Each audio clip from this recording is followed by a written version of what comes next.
Bismillahirrahmanirrahim. Assalamualaikum warahmatullahi wabarakatuh. Kita jumpa lagi dalam PDPR Bahasa Melayu tahun 2 untuk hari ini. Okey, untuk hari ini kita masih pada tema pertanian dan peternakan. Tajuk ataupun unit masih lagi sama iaitu ternakan yang berfaedah. Standard pembelajaran kita pada hari ini ialah 5.2.3.2 dalam kurungan 2 Roman. Memahami, mengenal pasti dan menggunakan ayat tunggal mengikut konteks. Okey, untuk hari ini kita fokus kepada kemahiran tata bahasa iaitu ayat tunggal. Okey, objektif pembelajaran kita pada hari ini ialah pada akhir pengajaran dan pembelajaran boleh dapat mengenal pasti dan menggunakan 6 ayat tunggal dengan betul. Okey, kriteria kejayaan boleh dikira berjaya untuk PDPR pada hari ini sekiranya mereka boleh mengenal pasti dan menggunakan 6 ayat tunggal dengan betul. Okey, terlebih dahulu kita tengok pada info bahasa terlebih dahulu. Apa itu ayat tunggal? Okey, apa itu ayat tunggal? Okey, ayat tunggal ialah ayat yang mempunyai satu subjek dan satu predikat. Contoh ayat, Hani pergi ke pejabat. Hani ialah subjek. Pergi ke pejabat tu ialah predikat. Okey, sebelum kita tengok pada buku teks muka surat 54, kita tengok dulu perbezaan antara ayat dasar dan ayat tunggal. Hari ini kita belajar tentang ayat tunggal. Minggu lepas kita belajar tentang ayat dasar. Apa perbezaan kedua-duanya dan apa persamaannya? Okey, kita tengok dulu pada ayat dasar. Okey, kalau kita tengok bahagian info bahasa untuk lebih faham, awak tengok info bahasa yang kita belajar minggu lepas. Apa itu ayat dasar? Ialah ayat yang menjadi dasar atau sumber bagi membentuk semua ayat lain. Okey, kita boleh rujuk juga buku teks muka surat 33 yang berkenaan dengan pola ayat. Okey, kita tengok pula apa definisi ayat tunggal tadi. Ayat tunggal ialah ayat yang mempunyai satu subjek dan satu predikat. Okey, macam contoh yang ada dekat sini tadi. Okey, ayat dasar, susunan ayat dasar, dia susunan biasa sahaja. Okey, manakala ayat tunggal, dia boleh terdiri daripada susunan biasa atau susunan songsang. Nah, songsang ni terbalik lah. Okey. Pola ayat. Okey, pola. Okey, ayat dasar mempunyai bentuk yang tetap dan boleh dibahagikan kepada 4 jenis berpandukan unsur subjek dan predikat.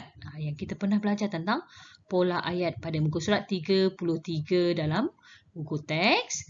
Okey, manakala ayat tunggal, binaan subjek terdiri daripada salah satu unsur frasa nama berikut. Okey, binaan subjek terdiri daripada salah satu unsur frasa nama berikut. Kata nama, kata ganti nama, kata kerja yang berfungsi sebagai kata nama, kata adjektif yang berfungsi sebagai kata nama. Binaan predikat terdiri daripada unsur utama iaitu frasa nama, frasa kerja, frasa adjektif dan frasa sendi nama. Itu ialah ayat tunggal. Okey, jenis ayat. Kalau ayat dasar dia mesti ayat penyata sahaja. Manakala kalau ayat tunggal dia boleh terdiri daripada beberapa jenis ayat. Ayat penyata, ayat tanya, ayat seruan dan ayat perintah. Ini maklumat tambahan yang cikgu tambah untuk PDPR pada hari ini. Okey, kita teruskan pada buku teks muka surat 54. Okey, kita baca petikan di sini. Kemudian kita lengkapkan ruangan kosong yang ada di sini berdasarkan pada apa yang kita faham berkenaan dengan ayat tunggal. Okey, tajuknya ternakan puyuh. Puyuh ini sejenis burung. Okey. Encik Johari menghadiri seminar ternakan puyuh di Sarawak. Beliau mendirikan reban di hujung kampung. Okey, tengok gambar peta alih dekat sini, langkah-langkah ni. Okey, kita baca maklumat yang ada dekat sini. Beliau menjaga puyuhnya setiap hari. Julaihi ialah pembantu ayahnya pada waktu petang. Beliau memasang lampu di dalam reban. Puyuh Encik Johari semakin banyak di dalam reban. Encik Johari mengira puyuh setiap petang. Banyak telur puyuh di dalam reban. Julaihi mengutip telur puyuh setiap pagi. Encik Johari menjual daging puyuh di pasar. Nenek, apa yang kita boleh tambah dekat sini? Maklumat yang ada dekat sini. Tengok dengan gambar yang ni. Apa yang nenek dibuat kat belakang ni? Jadi kita boleh bina ayat macam ni. Nenek menggoreng puyuh di gerainya. Mereka makan daging puyuh goreng di rumah. Okey, itu ialah maklumat berkenaan dengan ternakan puyuh. Okey.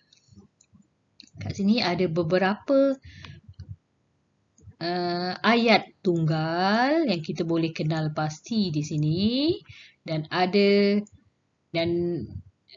subjek yang dimerahkan ni. Okey, yang dimerahkan ni ialah subjek. Yang kat hujung dia ialah predikat. Okey, contohnya dekat sini. Encik Johari menghadiri seminar ternakan puyuh di Sarawak. Encik Johari ialah subjek. Menghadiri seminar ternakan puyuh di Sarawak ialah predikat. Begitu juga dengan ayat yang kedua ni. Beliau. Beliau merujuk kepada kata ganti nama. Beliau merujuk kepada Encik Johari ni tadi. Beliau mendirikan reban di hujung kampung. Beliau ialah subjek. Mendirikan reban di hujung kampung ialah predikat. Begitu juga yang seterusnya. Okey, kita tengok pada latihan buku aktiviti muka surat 59. Buku aktiviti muka surat 59. Mari kita lengkapkan ayat tunggal tersebut berdasarkan kepada gambar yang ada di bahagian tepi ni. Okey, kita baca arahan terlebih dahulu. Bina ayat tunggal berdasarkan gambar. Yang ini ialah ternakan kuda. Okey, ternakan kuda. Okey. Kita tengok yang pertama dahulu. Gambar yang pertama.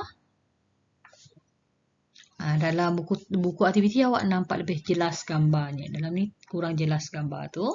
Okey, kita tengok yang pertama dahulu. Encik Basri menanam rumput di mana dia tanam rumput tu?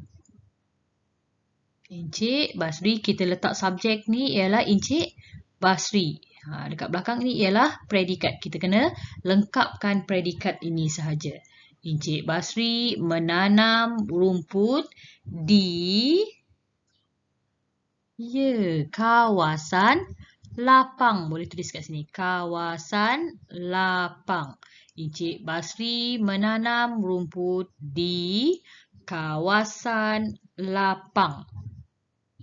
Kawasan lapang. Okey, kita tengok gambar yang kedua. Cik Basri ni masukkan kuda tu dalam kandang. Jadi, macam mana kita nak lengkapkan ayat tunggal yang kedua? Encik Basri memasukkan kuda ke dalam kandang. Okey, jadi awak tulis dalam kandang di ruangan kosong ni. Encik Basri memasukkan kuda ke dalam kandang.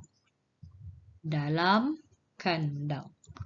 Okey, kita tengok gambar yang ketiga. Dekat sini tidak ada diletakkan subjek seperti di atas ni. Kita kena tulis sendiri berdasarkan kepada maklumat yang dah kita dapat dari atas ni. Ada subjek dan kemudian kita teruskan dengan predikatnya. Okey. Ayat ni, macam mana kita nak bina ayat berdasarkan kepada gambar yang ketiga? Dia pikul sesuatu dekat atas bahu dia. Ini ialah makanan kuda tersebut. Okay, ini adalah Encik Basri. Macam mana nak bina ayat tunggal kat sini? Ya, kita boleh bina ayat macam ni. Pada waktu pagi, Encik Basri memikul makanan. Okay, pada waktu pagi, Encik Basri memikul makanan. Okey, untuk gambar yang keempat, kita tengok apa yang dia buat pada gambar yang keempat ni. Encik Basri masukkan makanan di dalam bekas makanan kuda. Macam mana kita nak bina ayat di sini? Kita boleh bina ayat macam ni. Encik Basri memasukkan makanan ke dalam bekas. Encik Basri memasukkan makanan ke dalam bekas. Kita tulis kat ruangan kosong di sini. Okey, kita tengok yang seterusnya. Okey, gambar yang kelima. Macam mana kita nak bina ayat dekat sini? Ni ada pengunjung-pengunjung yang tengok kuda. Okey, jadi kita nak bina ayat macam mana? Subjeknya ialah pengunjung kan? Okey, jadi kita boleh bina ayat macam ni. Banyak pengunjung melawat ke ladang kuda Encik Basri pada hujung minggu. Banyak pengunjung melawat ke ladang kuda Encik Basri pada hujung minggu. Okey, ini latihan yang pertama. Kita tengok pula pada latihan kedua pada halaman 60, muka surat 60. Okey, yang ni kita kena kenal pasti ayat tunggal, kemudian salinkan ayat tunggal tersebut di ruangan kosong di bawah ni. Okey, murid-murid boleh gariskan ayat tunggal tersebut. Kemudian dah gariskan ayat tersebut, salin ke dalam ruangan kosong di bahagian bawah ni. Okey, kita tengok satu persatu. Kita baca dahulu sambil kita boleh gariskan terus ayat tunggal yang kita boleh letak di ruangan kosong di bawah ni. Okey, ketam nipah. Tajuknya ialah ketam nipah. Imran suka melihat ketam nipah. Adakah ini ayat tunggal? Ya, ini ialah ayat tunggal. Imran ialah subjek. Suka melihat ketam nipah ialah predikat. Okey, kita gariskan terus kat sini. Cikgu gariskan. Nanti awak garis guna pembaris. Okey, gariskan. Kemudian terus salin di ruangan nombor 1. Okey, kita tengok yang kedua. Imran meminta ayahnya membuat rak daripada besi. Adakah ini ayat tunggal? Ya, ini ialah ayat tunggal yang kedua. Jadi kita dah dapat 2 ayat tunggal kat sini. Gariskan, kemudian awak tulis di ruangan nombor 2. Okey, kita tengok yang ketiga dan yang keempat. Kita cari dekat dalam ni. Okey, ayat yang seterusnya. Okey, yang ayat yang ketiga dan keempat awak cari sendiri. Pilih yang mana satu ayat tunggal dalam petikan ni. Kita baca sehingga selesai.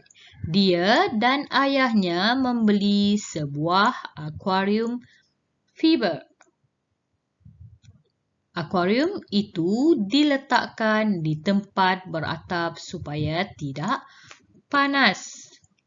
Seterusnya, Imran membeli beberapa ekor anak ketam nipah untuk dijadikan benih.